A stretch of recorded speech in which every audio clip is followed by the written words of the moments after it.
magandang umaga mga kachika. Welcome to our Chikahang Pangkalusugan for this week. Ako si Joanna.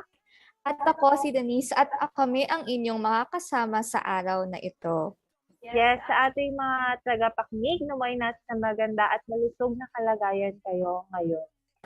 Oo, kaya dahil gusto namin na kayo ay malusog, ay iisang oras na naman kaming mapapakinggan mula sa Department of Health Bicol Center for Health Development upang bigyan kayo ng pansin at tuon tungkol sa inyong kalusugan.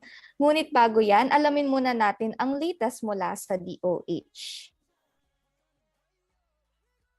Yes, ang latest natin mula sa DOH, of course, ay ang ating COVID-19 bulletin na ito po ay na-post kahapon sa ating official Facebook page ng DOH Bicol CHD at pati na po ang ating ibang social media sites. So, base po sa ating COVID-19 bulletin number 2022-006, morbidity week 18 hanggang ay morbidity rate 18 sa May 8 to 14, 2022. So ang ating cumulative case or total cases na na-report or na-record sa ating Bicol region mula March 2020 until May 14, 2022 ay nasa 59,100 na po. Mayroon pong siyam na bagong kaso na naitala mula May 8 hanggang May 14. So meron na po tayong active cases na 434 dito sa Bicol region. So sa siyam na naitala na bagong kaso sa Bicol, dalawa po dyan ay mula sa Daraga, Albay. Samantala, yung apat po ay mula sa Camarines Sur kung saan ito po isa mula sa Iriga City, isa mula sa Lagunoy, isa mula sa Naga City, at isa mula sa Pili. Sa Catanduanes naman po, mayroong na-report na isa at ito po ay mula sa Birac. At sa Sorsogon po, mayroon po tayong na-report na dalawang bagong kaso ng COVID-19, isa po sa Bulan at isa sa Sorsogon City. Pagdating naman po sa ating recoveries, mayroon po tayong 7 na bagong recoveries na i-report sa atin dito sa region as of May 8 to May 14, 2022. So ang total na bilang na po ng ating recoveries is 56,101. So yung 7 recoveries po na nai-report, isa po ay mula sa Albay, Camarines Norte at isa rin po mula din sa Legazpi City at yung 4 po ay mula sa Naga City. Para naman po sa deaths, mayroon pong nai-report na deaths na 2 sa ating Regional Epidemiology and Surveillance Unit from May 8 to May 14. So ito pong 2 deaths ay mula sa Masbate. So paalala lamang po natin sa pagre-record ng deaths na ito pong report ay hindi po nagre-reflect ng actual date kung kailan sila namatay dahil ang pag-report po ng ating mga deaths due to COVID-19 ay base din po sa pag-validate ng kanilang mga reports with death certificate. Pagdating naman po sa ating COVID-19 vaccination status as of May 14, 2022, ang ating coverage rate na po ng ating target population ay nasa 73%. Para naman po sa coverage rate natin sa ating senior citizens, nasa 67%. So ang total na bilang na po ng mga fully vaccinated individuals, ito po yung naka-receive ng kahit isang dose ng Janssen vaccine at nakakumpleto ng mga 2-dose vaccine ay nasa 3,349,552 as of May 14. At yung mga naka-receive naman po ng booster or additional dose ay nasa 300,000 lamang. So approximately 10% pa lang po ang nag-a-avail ng ating booster doses dito sa Bicol region mula sa mga fully vaccinated na individuals. So sa week na May 8 to May 14 ay mayroon lamang po tayong nabakunahan na 7,302 at nasa 3,000 lamang po ang nag-avail ng booster doses. Pagdating naman po sa ating healthcare utilization rate or yung estado po ng ating mga hospital sa Bicol region in relation sa ating COVID-19, ang nagagamit po sa ating mga non-ICU beds ay 22/850 total beds sa Bicol region. Wala naman pong nagagamit sa ating ICU beds, ngunit mayroon po tayong 3 na severe and critical admission. Para naman sa ibang paalala mula sa DOH, Maite? Ayan, so tama nga, Joanna, na yung talagang pagbaba natin ng mga COVID-19 cases ay dahil nga sa kadahilan ng vaccines work. So, kailangan po tayo magpabakuna para po makatulong tayo sa pag-abot ng community protection. So, para naman sa ibang mga paalala, dahil ngayong buwan ng Mayo ay Road Safety Month, ay meron po tayong dahil sa kagustuhan natin na maibsan ang nadaramang init dahil sa summer, karamihan po sa atin ay gustong magpalamig sa mga resort, beaches, at pati sa mga swimming pools. So kung tayo po ay babiyahe, lalo na sa mga malalayong lugar, mas maganda na ma-check muna kung nasa roadworthy condition ang ating mga sasakyan. So ayan, siguraduhin din na walang karamdaman ang magmamaneho or hindi puyat sa biyahe na maaring makaapekto sa konsentrasyon sa daan. So i-check din natin ang mga magiging lagay ng panahon sa papuntang lugar. Nakakaapekto ang weather condition sa kaligtasan habang nagbabiyahe. Bukod dito ay meron din tayong fire prevention awareness while away from home. So kung tayo ay lalabas na sa ating mga bahay para magpalamig, siguraduhin po natin na na-check ang mga sumusunod. So una, dapat yung mga nakasaksak na appliances ay tanggalin muna natin ito sa saksakan kung wala namang nasa bahay.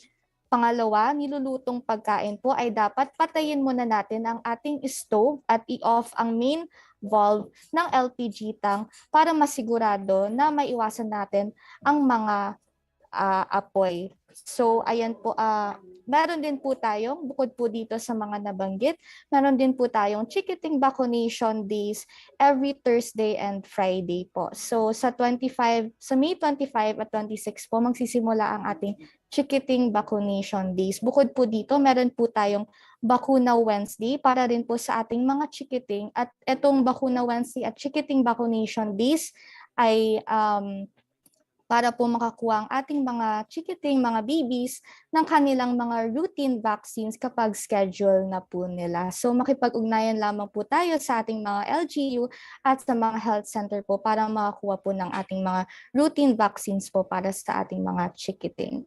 So ayan lamang po ang ating mga ibang paalala. Alright, thank you, Maite, sa ating mga paalala, especially sa ating mga related sa ating tinatawag na health events for the month of May. So bago tayo pumunta sa ating magiging topic, mayroon muna tayong i-share na mga kaalaman kasi ito po yung mga frequently asked questions natin ng publiko patungkol sa pagkakaroon ng side effects mula sa bakuna laban sa COVID-19 or yung tinatawag po natin na adverse events following immunization. So ang unang katanungan po na natatanggap natin ay ano na raw po yung mga karaniwang side effects ng bakuna laban sa COVID-19. So, ang mga karaniwang side effects po ay pananakit, pamumula, pangangati, o pamamaga sa lugar kung saan tayo binakunahan. Hindi maayos ang pagkalahatang pakiramdam, nakakaramdam ng pagod o kaya yung fatigue, lagnat o panginginig, sakit ng ulo, pananakit ng kasukasuan o kalamnan. Ayan po yung ating mga karaniwang side effects. So kapag po kayo nakaramdam ng mga side effects na ito, i-report po ito sa inyong LGU o kaya vaccination site hotline. Kahit ano pong sintomas na maramdaman natin matapos mabakunahan, ay ating pong i-report sa naturang LGU nyo or vaccination site. Sa next question naman po, maliban daw sa mga karaniwang side effects ng bakuna, may iba pang mga sintomas na dapat i-report. So then, bagyan po natin to ng diin. Ayan, so bukod sa ating mga karaniwang side effects, pwede pa tayong makaranas ng iba pang sintomas na dapat po nating i-report. So kung tayo po ay may mga kakaibang nararamdaman o sintomas po sa loob ng 1 taon pagkatapos ng iyong huling dosis ng bakuna, kailangan po itong agad na i-report sa ating LGU o sa One Health Command Center ng DOH Bicol CHT. So ang One Health Command Center po ay maaabot po natin sa numerong 0916-234-9063.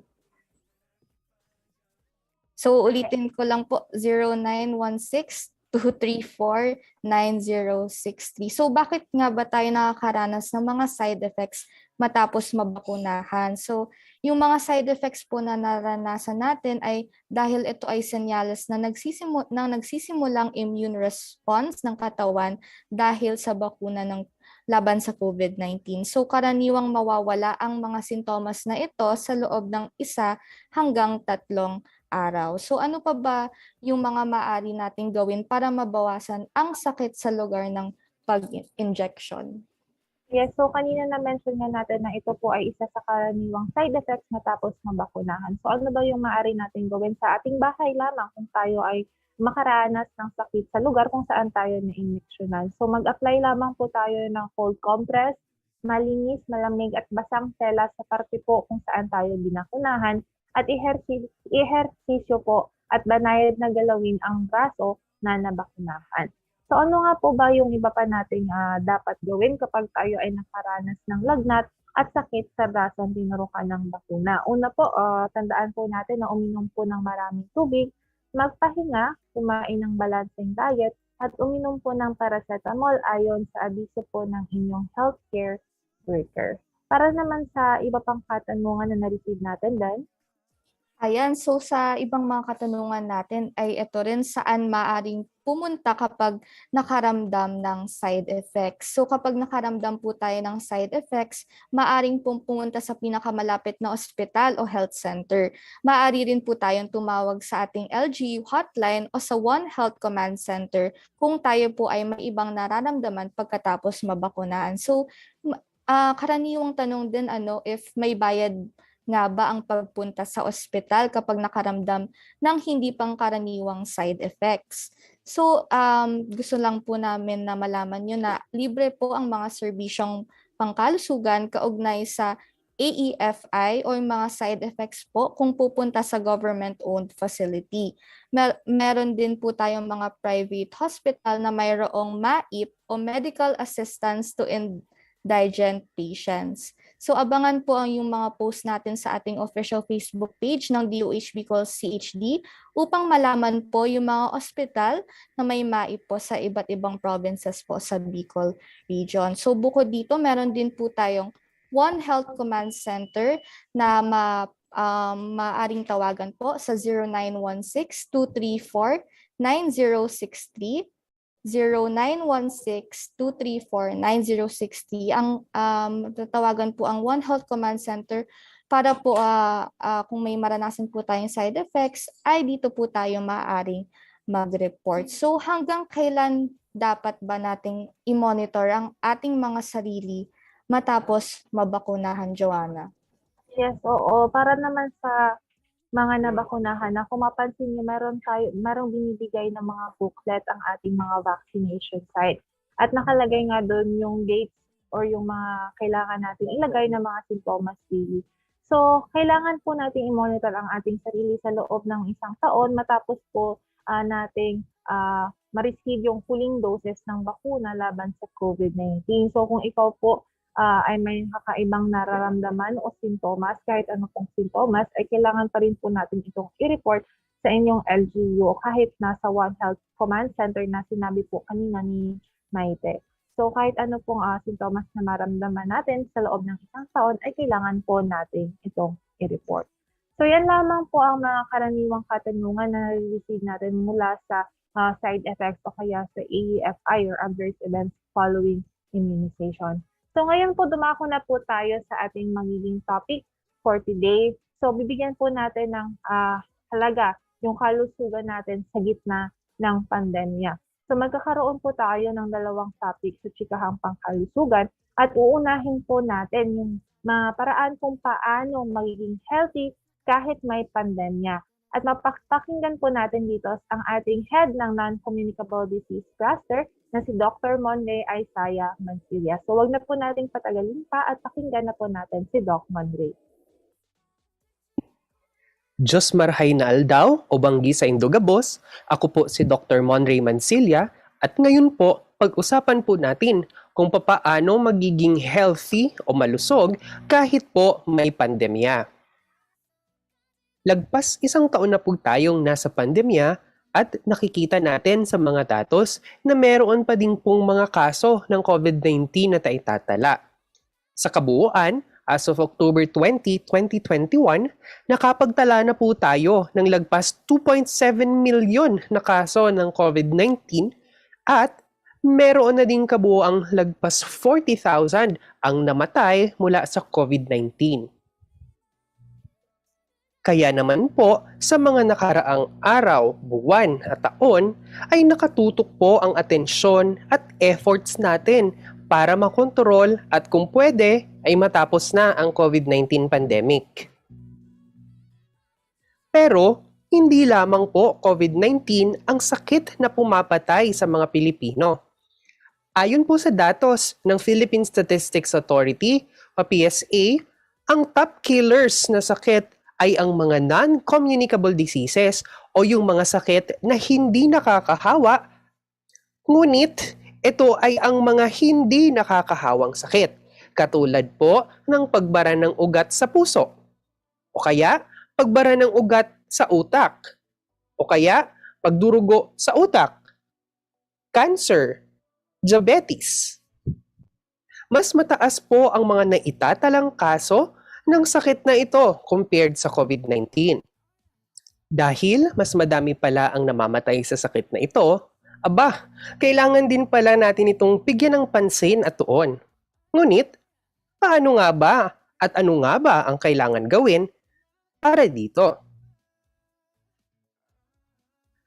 Ang sagot po dyan ay kailangan po nating palagiang maging healthy o malusog. Pero, ano nga po ba ang health o kalusugan? Paano natin masasabi na tayo ay malusog? At ano ang gagawin natin para maging healthy tayo? Ayon po sa World Health Organization o WHO, hindi ibig sabihin na wala kang sakit o karamdaman ay malusog na po ang isang tao. Dahil ang definisyon daw po ng kalusugan o health ay ang estado kung saan ang isang tao ay may kumpletong physical na kalusugan, mental na kalusugan, at social na kalusugan at hindi lang yung walang sakit o karamdaman. Inulit po natin, kailangan kumpleto ang tatlong aspeto.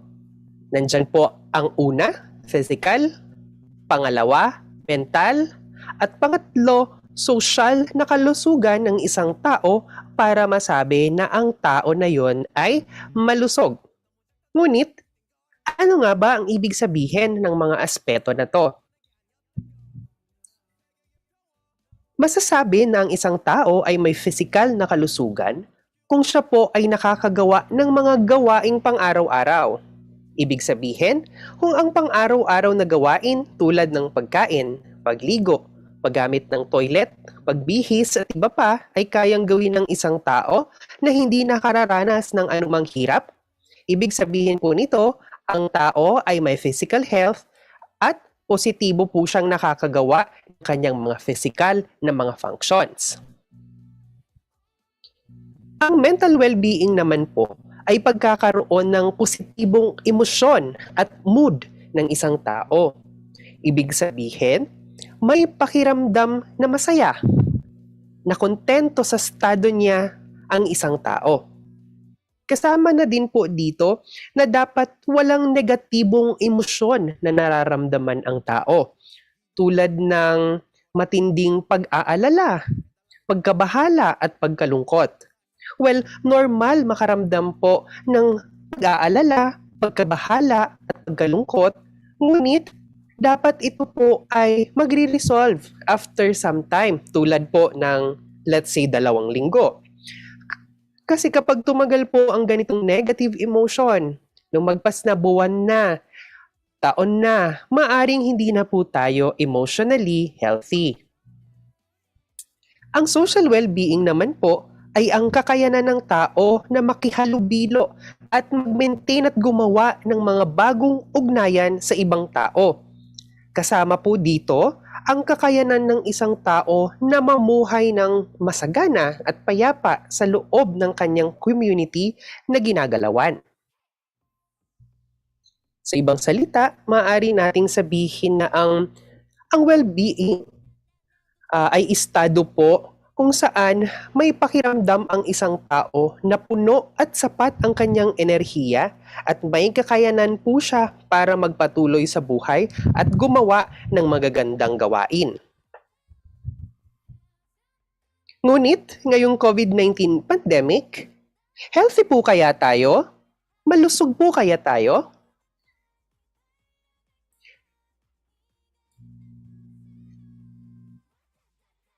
Ngayong may COVID-19, ang dami pong pagbabago sa kapaligiran natin. At ang lahat ng ito ay malaki po ang naging epekto sa ating kalusugan. Alam po natin yung lahat. Ngunit, paano nga ba tayo magiging malusog kahit may pandemya? Sa physical well-being, lagi po nating tatandaan at ugaliin ang healthy living at good exercise habits. Ayon po sa World Health Organization, ang mga adults po edad 18 taon gulang pataas ay kailangang mag-ehersisyo regularly at dapat ay tama. Kailangan po sa isang linggo ay may kabuuang at least 2.5 oras tayo na nag-eehersisyo. Ibig sabihin, maaari tayong mag-exercise 1 hour every other day, o kaya naman po ay 30 minutes sa loob ng 5 araw. Basta importante ay makabuo po tayo ng 2.5 o 2.5 oras ng exercise sa loob ng isang linggo. Maaari po tayong mag-zumba kahit yung online o yung video, mag-bike, mag-jumping rope, mag-run in place at madami pang iba. Kapag ako po ay nag-ehersisyo, sinisigurado ko po na ang bilis ng tibok ng puso ko ay almost double ng normal kapag po ako ay compared po kapag ako ay nakaupo or rested. Imbis na po tayo ay nakaupo lamang habang nanonood kunwari ng TV, maigi po na i-convert po natin ito sa exercise time din.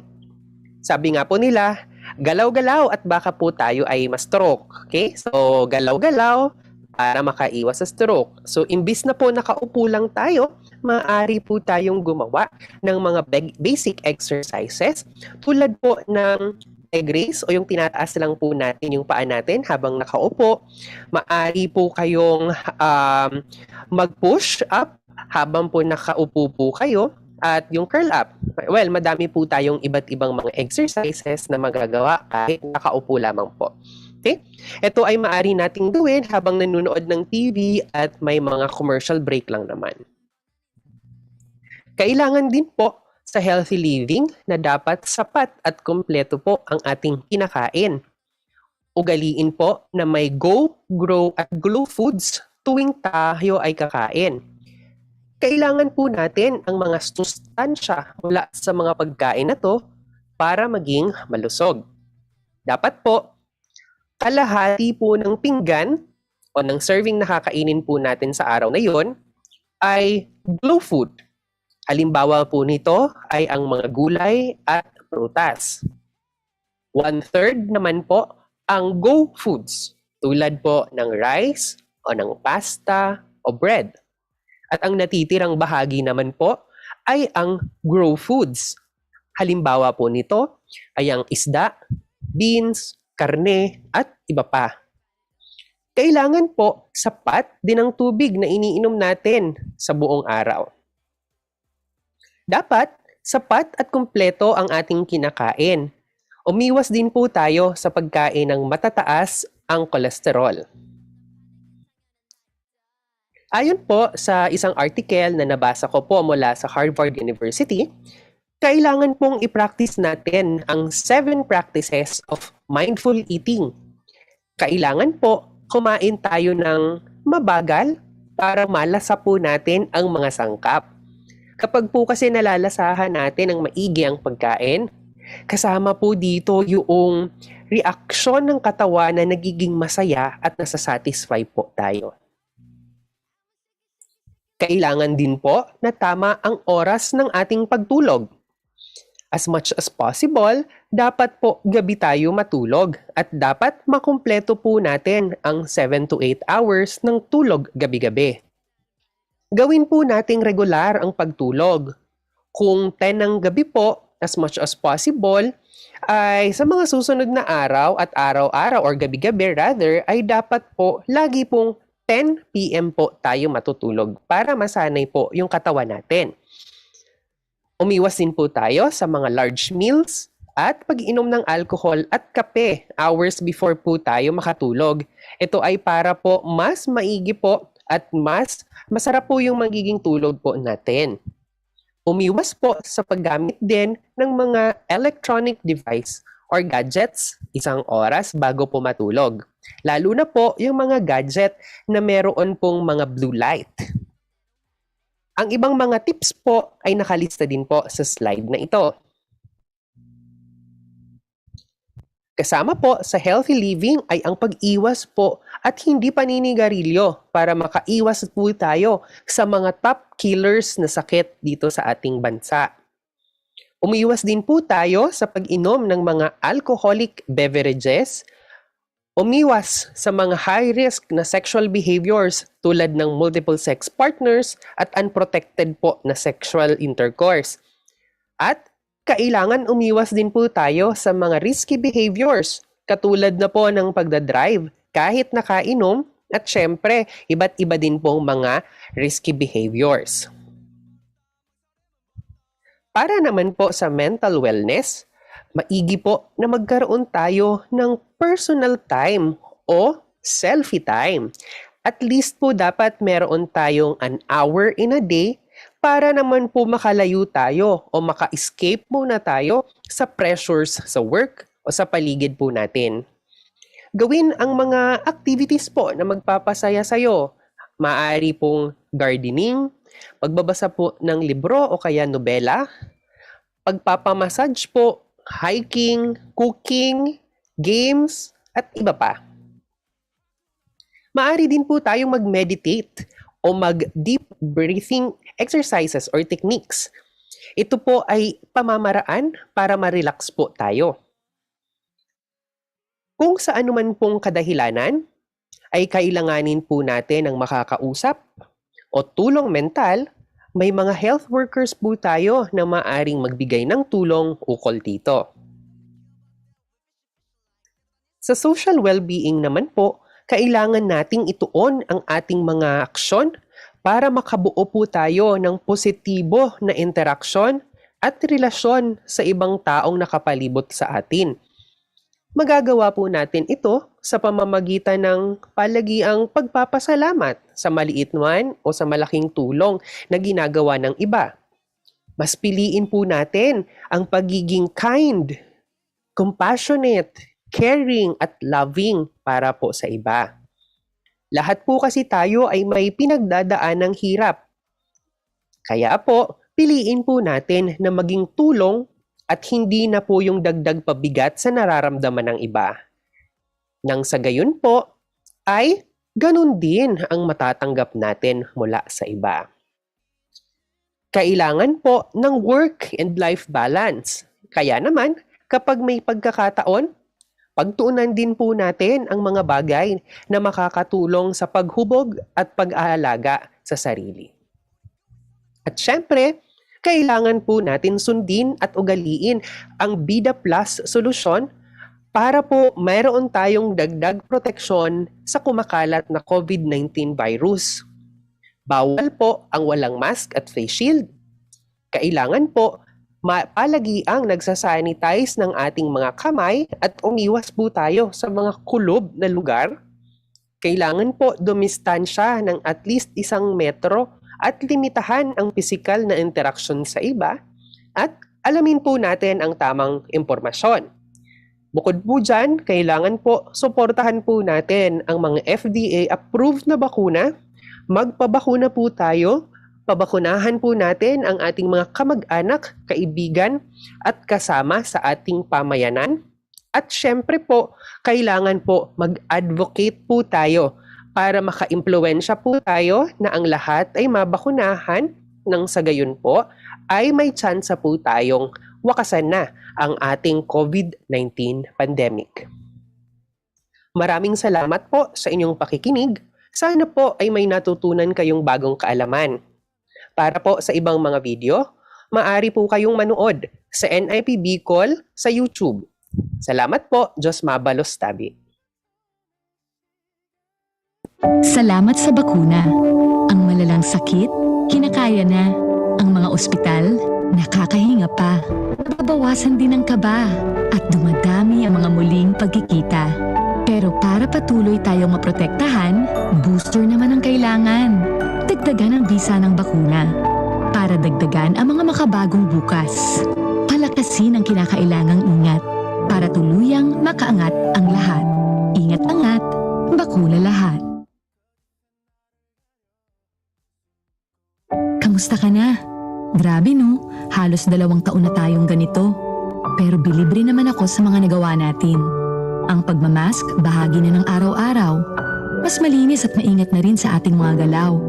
Pinahalagahan natin ang kalusugan. Kahit paminsan, kinailangang mapalayo sa minamahal. Nagpabakuna at nagpa-booster. Kahit kabado sa karayom, naging matapang para sa dagdag na proteksyon. Sa pagkakaisa, malayo ang ating narating. Nakabalik tayo sa mga namimiss nating gawin. Kinaya dahil sa alaga sa isa't isa. Kaya sige lang, anumang hamon, mas kakayanin pa. Tuloy ang ingat, tuloy ang angat.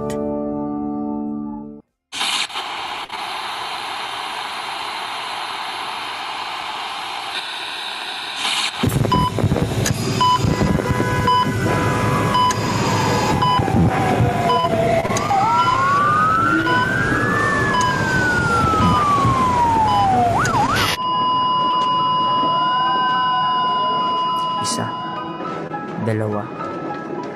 2 taon na tayong ipit sa pandemya.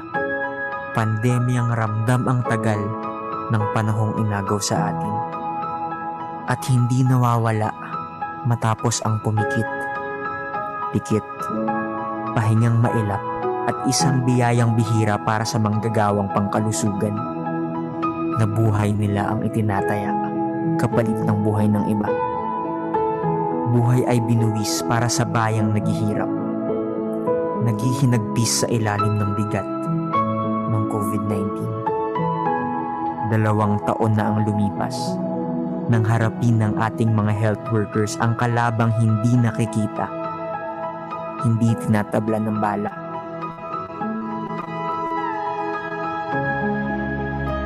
Marami ang nagdurusa, marami ang tumumba. Ngunit sa kabila ng lahat, ay hindi nauubusan ng pag-asa na sa bawat pagsugod ay di na nila aalalahanin kung sila ba'y makakauwi pa, na araw-araw na nilang makakasama ang pamilyang iniwan at sadyang iniiwasan sa takot na sila'y mahawaan, na balang araw ay makikitang muli natin ang mga ngiti ng bawat isa na walang pumipigil. Salamat para kay Lolo at Lola, Mama at Papa, Ate at Kuya na ngayon magkakasama pa dahil sa inyong pagkalinga. Salamat para sa libu-libong tao na nakabalik na sa trabaho dahil sa patuloy niyong serbisyo.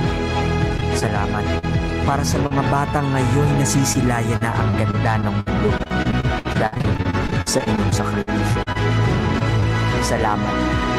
Ang inyong kalinga, serbisyo at sakripisyo ay hinihiro. Salamat sa hindi pagsuko. Sa araw-araw ng pagbangon, sabi maramdaman na sa puso ng bawat kayo ang tunay naming hero. Nandito ang kagawaran ng kalusugan, nagpapasalamat at patuloy na aagapay sa inyo. Alright, so yun na po yung ating naging topic or talakayan patungkol sa paano magiging healthy kahit na may pandemya. So nabigyan ng tuon or ng pansin ni Dr. Monmi yung mga tinatawag natin na non-communicable or non-infectious disease na mga sakit. So ngayon naman, bigyan naman po natin ng tuon yung kalusugan ng mga chikiting. At dahil nga kanina na-mention Maite na mayroon tayong sinasagawang ticketing vaccination days every last week of the month, every last Tuesday, Thursday, and Friday of the month. At every Wednesday, mayroon din po tayong Wednesday bakunahan.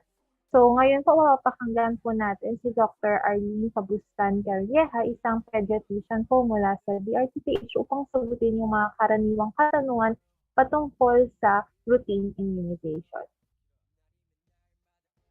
Para magbigay sa atin ng impormasyon tungkol sa mga ano at bakit tungkol sa pagbabakuna, mayroon tayong mga kasama na isang fellow ng Philippine Pediatric Society. Sa kasalukuyan, siya ay isang medical specialist 3 sa Bicol Regional Training and Teaching Hospital of BRTTH. Isa rin siyang training officer ng Department of Pediatrics ng BRTTH, overall chair ng BRTTH Philippine Integrated Management of Acute Malnutrition Program, alternate member of BRTTH Institutional Review Board at National Immunization Program Coordinator ng BRTTH. So please welcome Dr. Arlene Pabustan Calleja. Thank you for that kind introduction, Maxine. Magandang araw po sa inyong lahat. May I share my slides, please?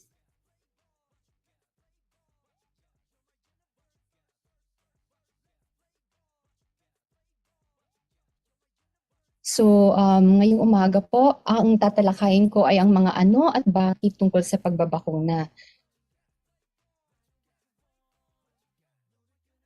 So, bago ang lahat, ano nga ba ang pagbabakuna or ang tinatawag natin na vaccination?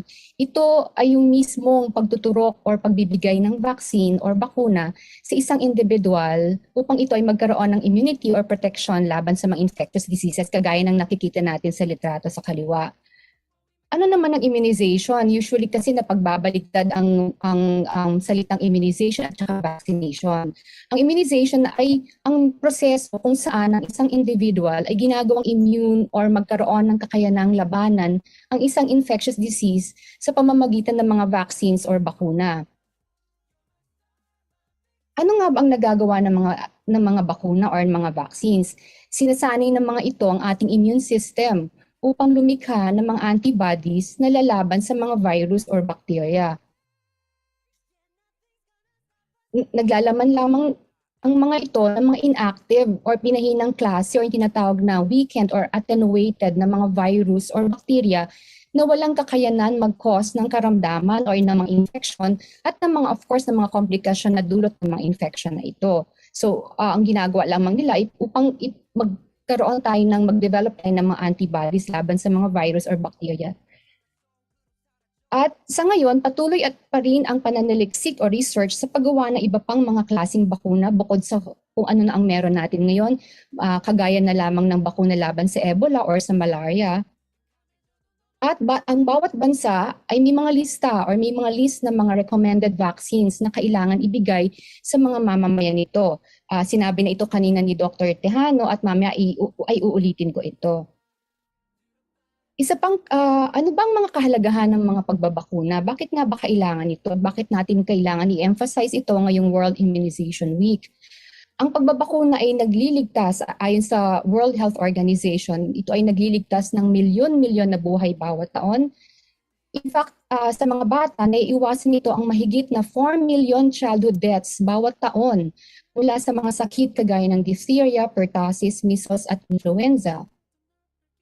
Mahalaga at critical din ang role ng vaccination ng mga or tungkulin ng mga bakuna sa pag-iwas at pag-control ng mga pandemya dulot ng infectious diseases.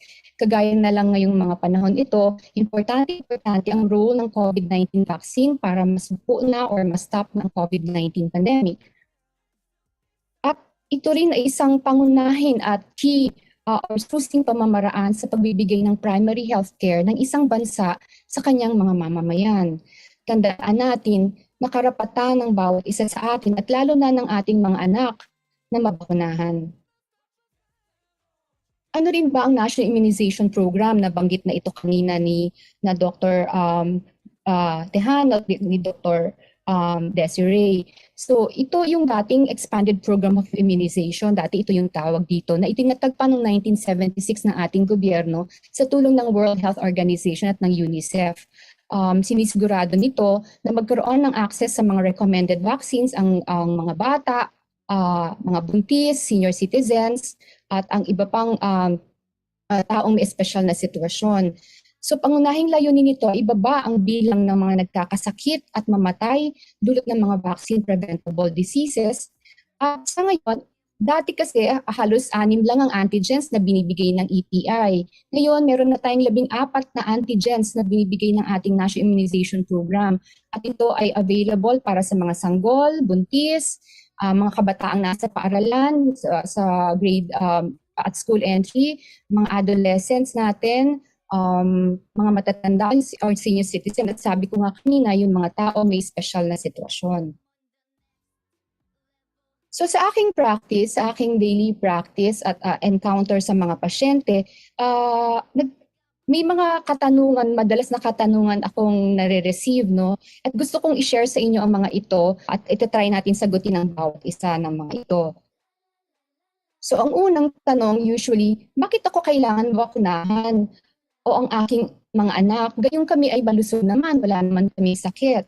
So ang sagot dito, tandaan natin, ang dalawang pangunahing rason kung bakit kailangan natin magpabakuna ay upang maprotektahan tayo laban sa mga infeksyon at maprotektahan din natin ang mga taong nasa paligid natin. Kung i-delay natin ang pagbabakuna, nagkakaroon tayo ng malaking risk na mahawahan at magkasakit kasi nga we are vulnerable, hindi tayo protektado. Wala tayong antibodies na panlaban sa mga ito.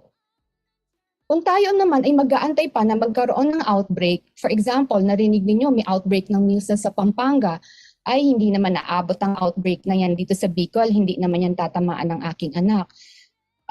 So kung mag-aantay pa tayo magkaroon ng outbreak sa Bicol, hindi tayo magkakaroon or ang ating mga anak ng sapat na oras upang matanggap ang lahat ng kailangan na doses at ng bakuna at upang ang bakuna ay lubos na mag-work or maging mabisa.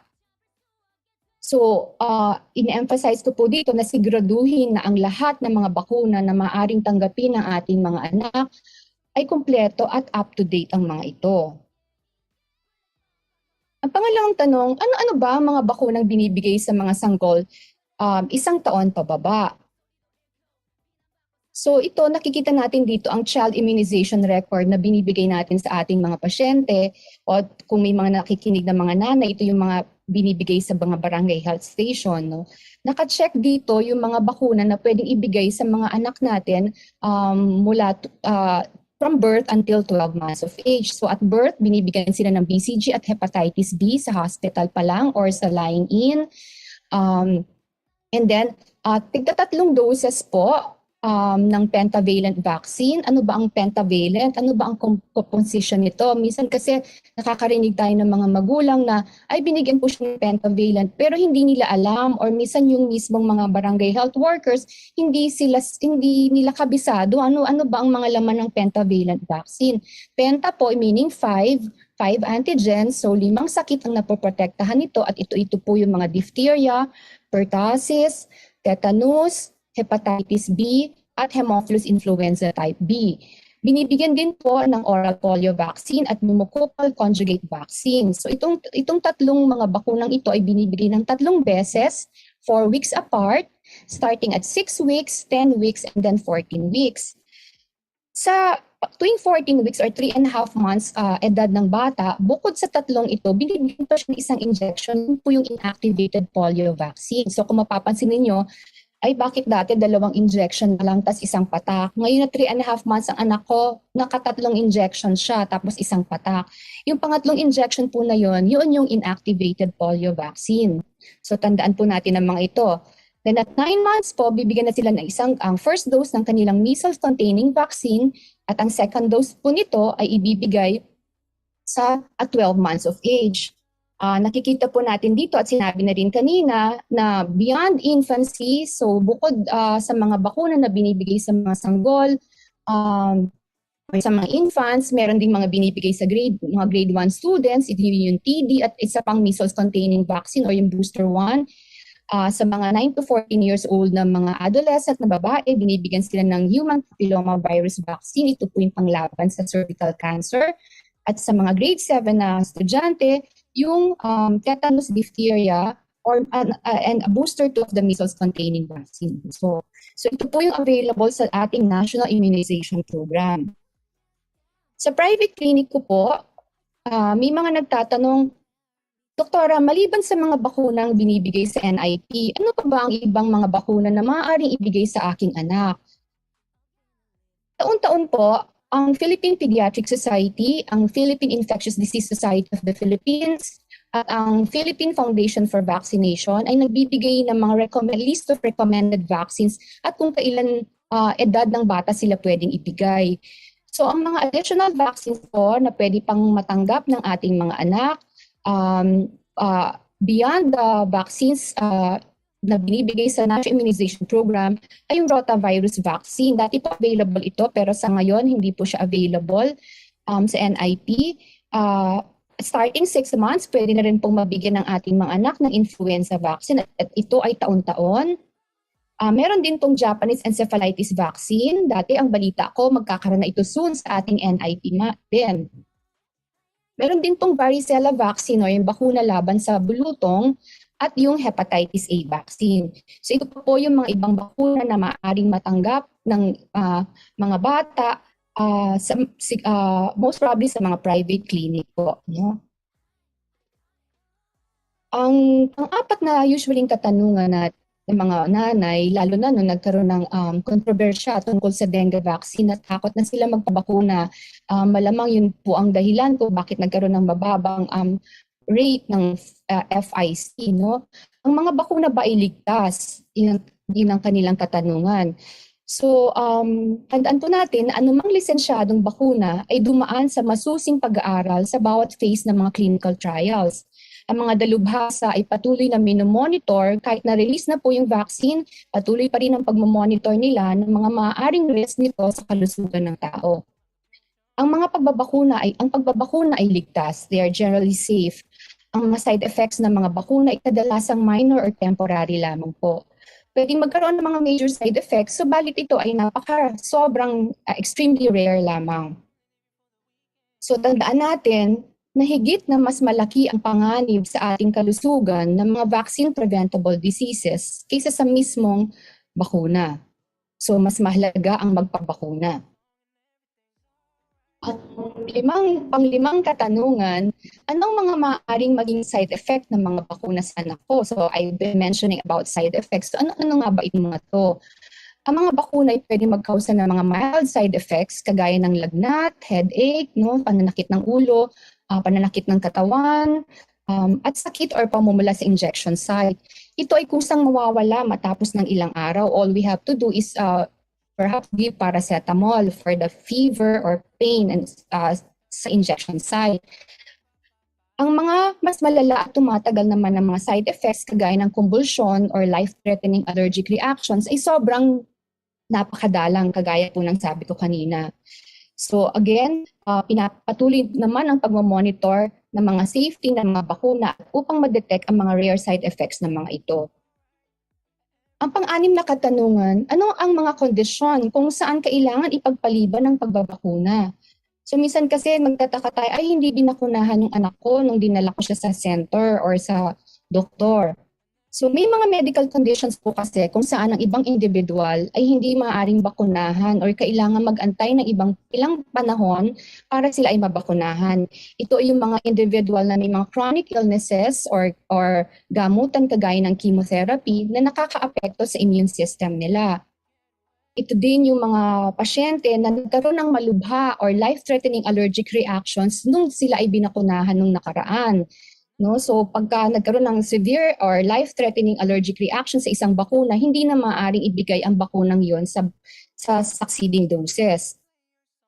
Then kapag ang pasyente ay may mataas na lagnat o may malubhang karamdaman sa itinakdang araw ng pagbabakuna, ang mas magandang ipagpaliban muna ito. Ikapitong katanungan, masama ba sa aking anak kung siya ay bibigyan ng mahigit sa isang bakuna sa isang araw? So, minsan nagtataka tayo, no? Ang dami naming binibigyan na bakuna, kagaya ng sabi ko kanina, 2 or 3 injections. And then narinig na rin po natin yung combination vaccine. So isang vaccine, maraming antigen na nandoon, yung Penta vaccine or MMR vaccine. Pinapakita ng mga scientific evidence ang pagbibigay ng mahigit sa isang bakuna sa isang clinical visit ay walang negatibong epekto, no? May mga studies pa nga na pinapakita pareho pa rin ang bakunang ito kapag binigay sabay-sabay or in-include sila sa isang combination vaccine as compared kung ito ay ibibigay individually or i-inject individually as antigens, no? Hindi rin ito pinapahina ang immune system or hindi na-overwhelm ang ating immune system dahil binigyan natin ng maraming bakuna sa isang visit ang isang pasyente. In fact, sa isang pag-aaral noong 2002, nakita na kahit 11 vaccines pang ibigay ng sabay-sabay sa isang bata o sa isang individual, 0.1% lamang ng immune system ng bata ang nagagamit. So ganun ka-efficient po ang ating immune system. So wag na tayong mag-iisip na ay baka manghina ang immune system ng anak ko, ang dami-dami, kaya pa ba ng anak ko, payat siya, etc. no? So, ang pagbibigay hindi ng madaming bakuna or antigen sa isang bakuna, yung tinatawag na nating combination vaccines, ay nakasisiguro ng maaga at sapat na proteksyon mula sa vaccine-preventable diseases sa mas konting panahon, sa mas madaling panahon, at sa mas konting tusok o yung isang tusok lang, 5 na kagad or 6 na kagad na sakit ang napoprotektahan. Ang isa pang common na encounter ko katanungan or nakikita kong mga situation ay ang pagiging premature, malnourished, or ang batang may cerebral palsy ba ay pwedeng bakunahan? Kasi may mga nakikita ako sa BRTTH na mga cerebral palsy, hindi daw siya binakunahan kasi may cerebral palsy yung anak niya. So, tungkol sa mga premature infants, tandaan natin na mga premature infants ay mayroong mas mataas na risk na maka-acquire ng mga infectious diseases kung kaya't kailangan nila ang proteksyon na mabibigay ng mga bakuna. In fact, sila ay dapat mabakunahan ayon sa recommended schedule na kagaya lamang ng pagbigay sa mga full-term infants. So pareho lang, walang pinagkaiba. Bukod lang dun sa hepatitis B vaccine, kapag ang premature infant ay pinanganak ng less than 2 kilograms. So yun, yung birth, sa ganong sitwasyon, yung birth dose ay hindi bibigay pa din, pero hindi siya kinoconsider as first dose. So ulit ka pali ng 3 doses. So ang mga bakuna for the premature infants ay binibigay na sinusunod ang kanilang chronological age, meaning to say yung talagang edad nila mula sa pagkapanganak na hindi kailangan i-adjust yung age of prematurity nila. Tungkol lang sa acute malnutrition, ang acute malnutrition ay nagbibigay ng mas mataas na mortality risk dulot ng mga infectious diseases, kung kaya't napaka-importante po sa kanila na mabakunahan. Alam naman po natin na acute malnutrition ay nagpapahina ng immune system, subalit despite that, kahit mahina ang kanilang immune system, ang batang merong sakit na ito ay may kakayanan pa din mag-mount ng immune response pagkatapos mabakunahan. So effective pa rin po ang immunization sa mga batang may acute malnutrition. Tungkol naman sa mga batang may cerebral palsy, mas mataas ang risk na mahawa ng vaccine-preventable diseases sa mga ito. Kaya't hindi hadlang ang pagkakaroon ng cerebral palsy per se para ito ay mabakunahan. Pero na lamang siguro kung pagdala ng patient na may cerebral palsy sa mga health center, ito ay may malubhang karamdaman nung araw na yun. So pwedeng ipagpaliban ng pagbabakuna sa kanila. Nasi-stress ka na ba? Nagpapanik o natatakot dahil sa COVID-19? Normal lang ang ganitong mga reaksyon sa ngayon. Pero may magagawa ka para mapagtagumpayan ang sitwasyon na ito. Ituloy lang ang pangangamusta sa mga kamag-anak at kaibigan gamit ang text, tawag o video. Tiyakin na ang mga bata ay ligtas at nasa maayos na kalagayan. Gawin sa bahay ang mga nakasanayan upang hindi mabagot o mabalisa sa panahong ito. Sa wastong pag-iingat, ang virus hindi kakalat. COVID-19, kayang-kaya nating tapusin. Ang Lusog Isip ay ang unang mobile app para matugunan ang mental health concerns na iniangkop para sa mga Pilipino. Simulan na ang pangangalaga sa sarili mo sa tulong ng Lusog Isip app. I-download na ito sa Google Play o sa App Store. Para gumawa ng account, mag-register gamit ang nais mong username, password at magpakilala ng iyong sarili. Sagutan ng screening tools upang mabigyan ka ng angkop na tulong. Makikita ang iyong mental health scores sa dashboard ng app. Bibigyan ka ng app ng impormasyon sa iyong kalagayan upang mabigyan ka ng tamang tips para mapangalagaan ng iyong sarili. Pwede mo ring i-customize ang mga settings ng iyong notification sa app na ito. Sa Interventions tab, makikita ang iba't ibang materyales tungkol sa mental health at wellness. May self-care tools rin na matutulungan kang ma-update at ma-track ang kalagayan mo. Patuloy lang na gamitin ang app upang makakuha ng mga achievements. Kung nais mong makakuha ng profesional na tulong at iba pang serbisyong pang mental health, i-check lang ang referral tab. Sa Lusog Isip app, makakabot na ang tulong na kailangan mo. Lusog Isip app para sa Healthy Pilipinas. At ayan ang ating naging talakayan kasama si Dr. Arlene Calleja sa importansya ng vaccination. So ngayon naman, makakasama natin si Mr. Journey P. Delgado ng Health Promotion Unit para ibigay ang ating mental health exercise. Ayan, thank you, Maite. So ang mental health exercise natin today ay Speak to Me. So ito ay isa sa ating tinatawag na 12S on mental health. The 12 ways you can manage your stress. So how does speaking to me or to somebody help improve our mental health? So ayon sa World Health Organization, nakakatulong ang pakikipag-usap sa mga taong pinagkakatiwalaan natin, maging ito man ay iyong kaibigan, pamilya o katrabaho sa pangangalaga ng ating mental health at well-being. Mas gagaan ang pakiramdam mo kung nagagawa mong ibahagi openly ang iyong mga pinagdadaanan sa taong nagmamalasakit sa iyo. Kaya kapag ikaw ay mayroong mga problema, it is a good idea to stay connected with people whom you trust. Reach out to them if you have something to share. Kung hindi kayang face-to-face, keep in touch through the online channels that are available to us. Kahit nagaano tayo ka-devoted sa pagpapabuti ng ating mental health at emotional being on our own, emotional well-being, we still need the company of others to feel and function at our best, lalo na't we humans are inherently social. So yan lamang po para sa ating mental health exercise for today at ito po si Journey. Magandang araw po sa ating lahat. Ayan, so maraming salamat, Journey, para sa ating mental health exercise. So ayan po ang ating naging chikahang pangkalusugan ngayong araw. So ako po muli si Denise. At ako si Joanna at pinapaalala po namin sa lahat na sa gitna ng pandemya, ating pong bigyan po ng ating physical health and mental health para po ma-attain natin yung ating holistic health. So maraming salamat po sa tumutok sa ating chikahang pangkalusugan. Sa susunod na Martes po muli. Magandang tanghali sa lahat.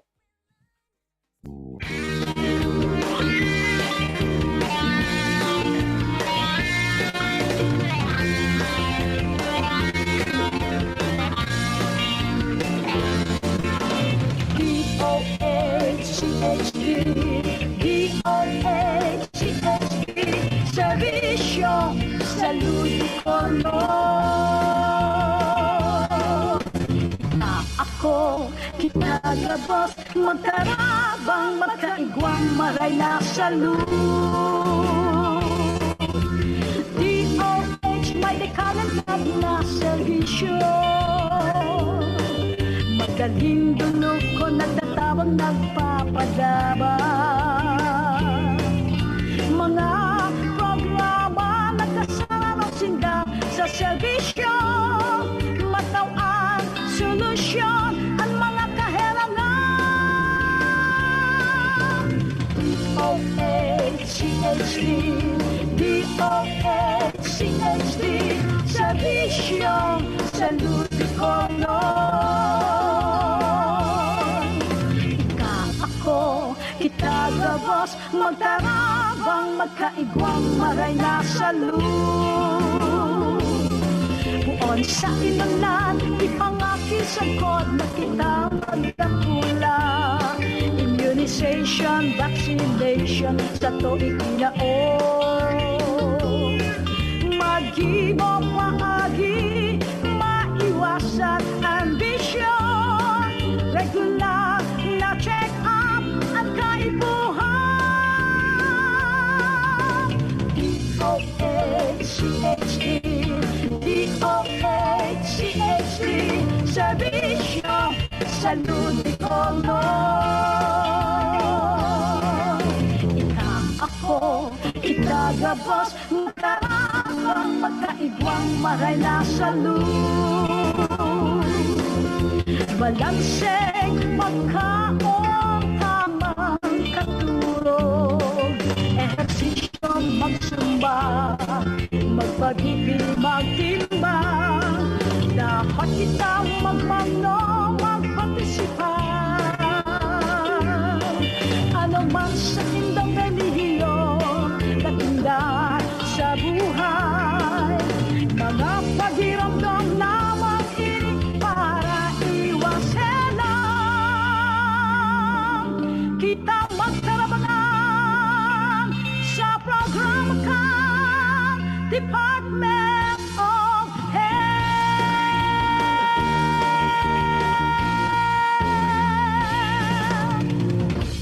Abangan ang susunod na chikahang pangkalusugan.